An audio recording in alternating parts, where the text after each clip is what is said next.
Hello everyone, Triple S here, and welcome back to some more Dysfunctional Systems, Episode 1, Learning to Manage Chaos.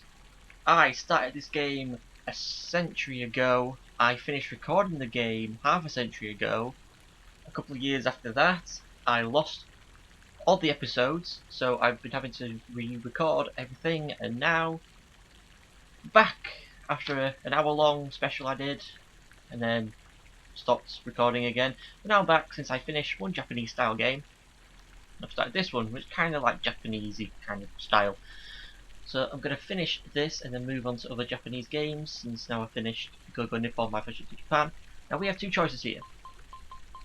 Now I am going to... last time I did both choices and showed both endings. This time... I might as well do it again, but I think I've got like 3 hours left of recording to do for both, which is like goddamn. I'm guessing we'll start off with the first one, which is follow Cyrus. Now he's wanting to assassinate somebody. Let's follow him. Ugh. Fine. I refuse to invest any more heart into this. It's out of my hands. I'm just here to watch, yeah? Then that's what I'll do. If Cyrus wants to go around murdering people and being a terrible person, then I guess that's his prerogative. I'll just consider this an example of how not to be a proper mediator. This is all we can do, Winter. Yeah, whatever. I must say that the thing I hate the most about this is that he isn't entirely wrong. Not about the murdering, that's definitely wrong, no question. It's just that I really don't know anything. Cyrus is a mentor. He has been doing this for a while. Evidently from the candor in his voice, he's good at it too. Even if I took the lead in the face of my inexperience, anything I suggest is likely to fail. It's so frustrating. Winter. ... I will follow you, but I hope you know that I won't be killing anyone. This is your plus-stay proposal, not mine. I'll watch, and I won't help. That's all you're here for. That's right. I am only here to watch and learn, that's all. As such, I stop talking and just stare at him instead. We need to find a library. Is that so? We need to find out where the president is. We visited this world before, but not this country. We don't know where the government office is, or even if that is where the president will be. We need to learn more, and quickly. This feels like a lecture. Wait here. He turns and runs off to a woman passing by, one of several women and men who seem to have begun filling the streets as the president's address assumably ends. Well, okay. I didn't exactly have the urge to flee just now or anything, although I wouldn't mind going home and ignoring all this. Demanding a withdrawal is a failure, though, so I will stick with it. Granted, I am sure they would make an exception for a situation as unique as this, but no, I have to see this through. I ought to see this through. I turn my attention back to my mentor, who has finally reached the woman. Until she notices him, he's wearing an expression so stern I'm sure it would stun her, but after that, at the point, she is met with a bright face and a smile. He begins talking with her amiably, outside of my earshot, and I stop paying him any mind. Something about that high charisma of his now disgusts me. Perhaps it's the basely manipulative angle from which he ultimately approaches everything. Ends justify means, the needs of the many over the few, various ridiculous philosophers. Even for having to be around him I feel gross and dirtied. Worse for even being associated with him. Especially worse for letting him do what he wants. But, right, of course. I shouldn't let any of it bother me. Just as he said, my job here is to watch. This isn't my responsibility. Distance from him now, I start feeling much calmer than before, and when he returns, I have settled down enough to feel oddly impassive about the whole situation. I just ask for directions. There's a library close by. Come on, we're running. With that, he takes up at a sprint, clearly slower than his true pace, I would guess for my benefit. For a second, I contemplate walking, but I reason promptly that there is no point in making matters any worse. I follow fast enough. Being in the presence of books has a placating effect on me. I always say placating. Ever since we entered here, I've been breathing sighs. Everything makes sense in books. Everything is carefully placed, planned out, logical and clear. It reflects what I once admired in reality. Of course, reality doesn't offer such things anymore. After all, here I am, sitting in the library of another world, my mentor tapping away at keys to find a man to kill. Ha! I wonder what kind of books A World with Wars has. Ones about bloodshed and suffering. As long as they're fiction, I might like to read them. Granted, I've lately found it difficult to determine what exactly fiction even is. Got it. I almost say that's good, but catch myself from automatic politeness. Nothing about this is good. I should have sabotaged his computer somehow. ... Well, I suppose all that's left is to murder a man. I give Cyrus a curious glance and suggest a question, possibly one eliciting the whereabouts of the president. He seems to pick up on it. Don't worry about where he is. It's not like it would mean anything to you. Instead, I've got to tell support. We can't shift around on our own to unconfirmed locations. I'll tell you this though, the society is pretty open. The floor plan of their entire government building is online. Found it on a website offering tours of all places. The president's office is on the top floor. We'll try going directly there. I break my gaze and look at his computer monitor. At the corner of my eye, I see Cyrus lifting his wrist to his mouth and talking into it. I could eavesdrop, but I don't really care to, and instead turn to the halls of bookshelves. Now here's a thought. If there are an infinite number of words, and a supposedly infinite number of worlds, then theoretically there's no limit to what's been written, right? And theoretically, the same book has been written twice, by two different people, down to the exact wording and placement of letters. Exactly. Even typos would probably be in there as well. If the world is infinite, yes. Like there would be a rock out there shaped exactly the shape of a human skull if the world is infinite. Just randomly, a rock shaped like a human skull. Shaped like an individual person's human skull. Down to like how many teeth the person has or has lost and stuff. Right, anyway. That would mean that each world has their own unique writings. Their own unique piece of an infinite collection. How enlightening. We're going, Winter. ...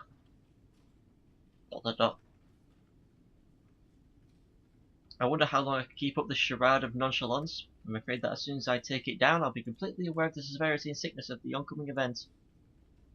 So I don't want to go. I don't want to see this. I'm going to watch a man die. I'm going to let a city be destroyed.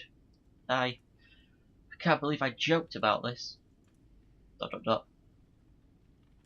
completely relinquished my rebellion, and now I can't save anything. You could easily say that this was my fault, and wouldn't need to convince me.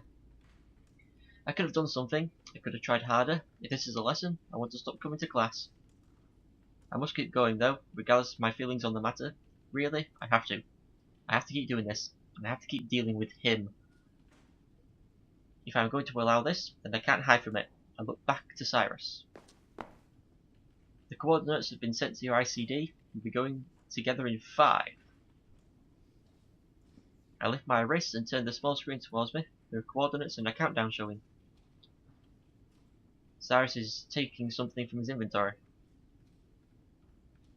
Before I even see it, I know what it is. A weapon. Pulls it out, and I'm at a loss for words. I only know that it's a gun from it being vaguely similar to the one in my textbook. It looks much stranger than the textbook gun, and seems disturbingly sinister. She probably didn't see him with the silencer. Perchance my way of thinking is warping my perceptions? Hopefully not. I wonder how Cyrus got it. We aren't given any weapons for our work, but we're allowed to take things from different worlds along our travels and store them with their inventories. Surely there's a story in how that gun wound up with him. Surely there's a story in how he got each of the doubtlessly countless weapons he keeps in his inventory. If I didn't loathe him, I might even ask.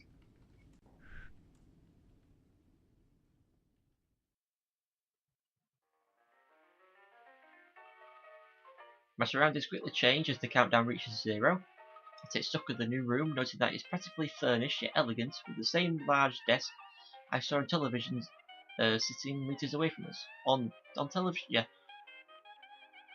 The same man is here as well, but this time he's standing back towards us and gazing out a large window. He naturally doesn't notice our arrival. There isn't anything visually audibly spectacular about a teleportation from the ICD. Cyrus lifts his arm to aim and everything crashes onto me. I stare at the trigger intently, and it is as though time has slowed. I can do something. I can stop this. I could just push him. I could swat the thing out of his hand. It doesn't have to go this way. There are other things we could do. You can't be so cold-hearted. No one deserves this. He's going to die. I can't stop this. I can't do anything. I cry out too late and silence under the gun, but he heard me. Barnaby heard me. He turned and I saw his face as he died. The scariest part is that his face in death is exactly as a normal face. I'll now see it everywhere. He crumples to the floor.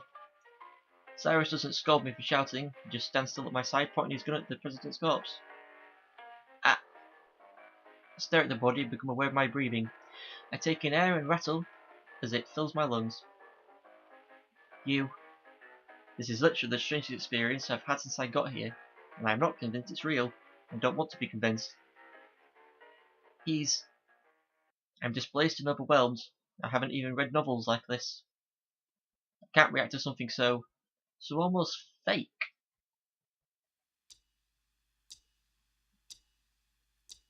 After a few minutes, Cyrus lowers his weapon and returns it to his inventory. My neck cricks as I turn to witness the action, seemingly abrupt in the stillness of death. Blah. He lifts his wrist and looks at it.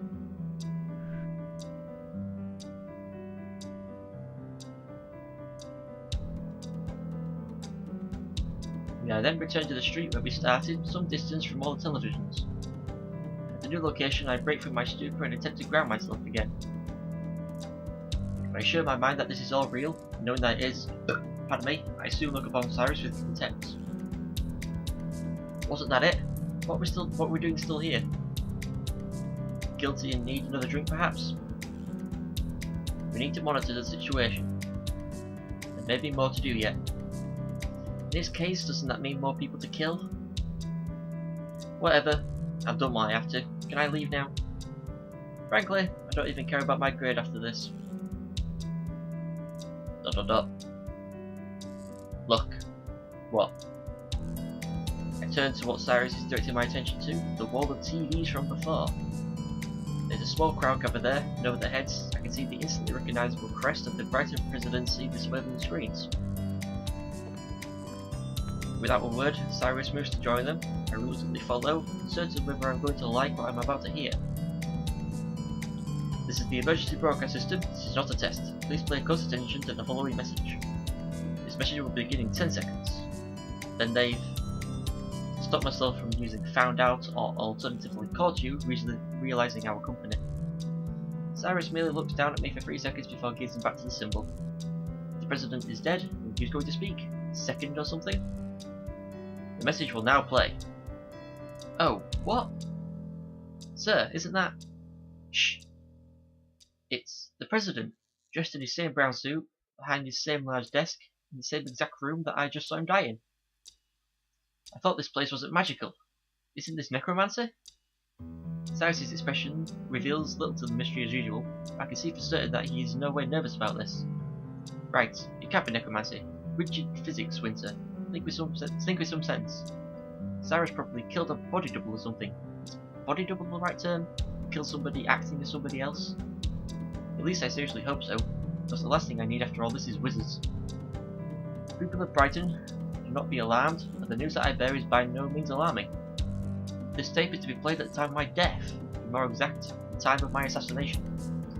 The crowd gasps and murmurs despite the president's cryptic assurance. Ah right, of course, this must have been what Cyrus expected. People shall now have a martyr. Vice President Haynes shall carry on my duties, few as they were, from here on. He will also make certain my final order is brought to fruition. My body tenses at his words. As I said, this is not alarming news. After my actions today, I fully expected Gabriel's retaliation. I know what it means, and it's crawling forth in my head. The realization that I, in my inaction, advocated this. Of course, I hope that I would be wrong. The second possibility, the likely one, the bomb will be launched and people will die. But the Gabriel elite seem set to dismiss us. Well, unfortunate, it is their choice. Gabriel did this? I knew things were bad, but never thought they'd start outright killing us. It seems they're reacting with somewhat expected behaviour, but none of them are calling for the death of Gabrians. It is not with pleasure that I issued the order for their death. An eye for an eye is a bit of philosophy. I wish there could have been another way. ... The missile has already been launched. Damn it, damn it, damn it, damn it! Wait, hey, are we seriously going to fight Gabria? Was Barnaby crazy? Just because we've got a military doesn't mean we can fight anyone. We don't stand a chance. We're going to get slaughtered. Haven't you been keeping up with the word on the street? The bomb is supposed to take out Gabria. The whole damn city with one bomb. They're the ones who are going to get slaughtered. Good goddamn reasons. As far as I'm concerned, Barnaby nailed it. Gabria should pay. Had their chance and they pissed it down the gutter. Ah. Hey fellas, we've been dying here for over 100 years and for what? So that Gabrians could sit on their lazy asses all day and watch us bleed? I say let them learn something about what it's like to suffer and die. I plugged my ears but their voices pierced me. I just realised you could probably see my mouse as it's been on his head this whole time. There's nowhere else I can put it. Whatever. Yeah, we can do this. Barnaby fought and died for us. He's always been fighting for us. We shouldn't let his death be in vain. Man, when I first heard his speech, I thought he was nuts, but maybe the old bastard was right all along. Maybe this is how we should fight back. What if I press space? Oh, space works. I'm going to hit this thing on the screen. Move something, just slightly. Kill the fuckers. Let's show them what we're made of. What am I hearing? I do hope severely that we will be able to negotiate after this. Fuck negotiating. Shut up, we can't fight them, are you insane? We're not gonna fight him, we're gonna fucking kill him. People of Brighton, I'm sorry that there was no path for us other than that stained with blood. Do not forgive me for my decisions. I only pray that tomorrow will be a better day for you, and that my choice was the proper one. Good night, Brightons. It's been an honour serving as your president, as little as it ever meant. The crowd erupts into commotion, screams of praise, shouts of anger, but one overwhelming cry, give them hell! I don't know what it means, but it sickens me. I immediately faced Cyrus with intent to spit on his shoes and slap him across the face. If only I could reach, but he drags me away from the crowd before I'm capable of either. Sir. ... You've won, sir. You have your unity in blood. ... Where's your smile? Aren't you happy? It's gone precisely as planned. ... Are you not getting this? You just killed at least an entire city of people. And why? Why, I ask. Because you refused to listen to me. Because you were so stubborn and... Because I couldn't stop you, you miserable, shrewish, murderous oaf. I couldn't believe this. How could I have let this happen? This weight is something someone like me should bear. I can't bear this enormous load of bullshit. It's guilt at my incompatibility. It's fury at my foolishness. This disgust in myself and my apathy. Why won't you say anything? Look over there. Holy shit. The whole congregation looks to the horizon where there is a growing light. Anger subsides into shock, which subsides into disbelief and then acceptance. What comes with acceptance is a sadness so thick and powerful that tears fall from my eyes before I even realise they're coming. Couldn't see the word. Millions of people are now gone. In a moment, just gone, burnt up.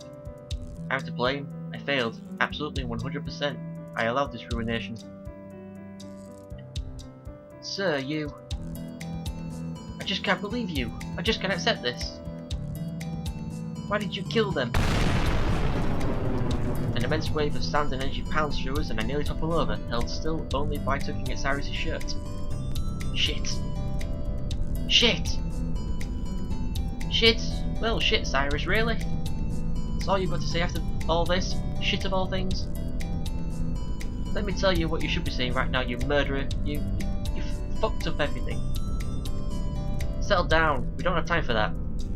He nods into the light. That right there is a classic sign of a true fusion bomb, and that shockwave just now tells us it's too strong for its own good. Huh? Brighton could have tested a nuclear weapon under Gabria's surveillance, and it shows right there. They used too much reactants, it's becoming self-sustaining. What? What in the world does that mean? It means this whole world is dead. That reaction is going to continue until it's consumed the entire atmosphere and left this planet a barren rock. The whole world? What? He turns from me. We need an out. Prioritize the student. The situation is hopeless. Wait, no, wait, hold on a second. This isn't possible. What's he saying? It's gotten even worse. Ridiculous. It can't be. No, no, no, no, no. How could this even... Don't tell me after all that's happened, this is how it ends. Don't tell me that.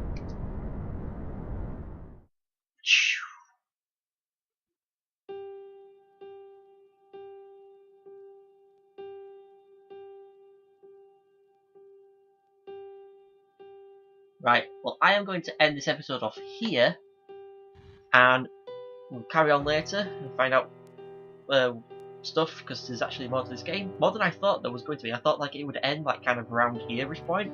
There's actually quite a bit more, like maybe an hour's worth more, with the other stuff. So yeah, thank you for watching. Reminder, Twitter, Tumblr, and YouTube chat essential links are in the description and outro. You check this out. Like and please like. So I'll see you all next time for some more Dysfunctional Systems.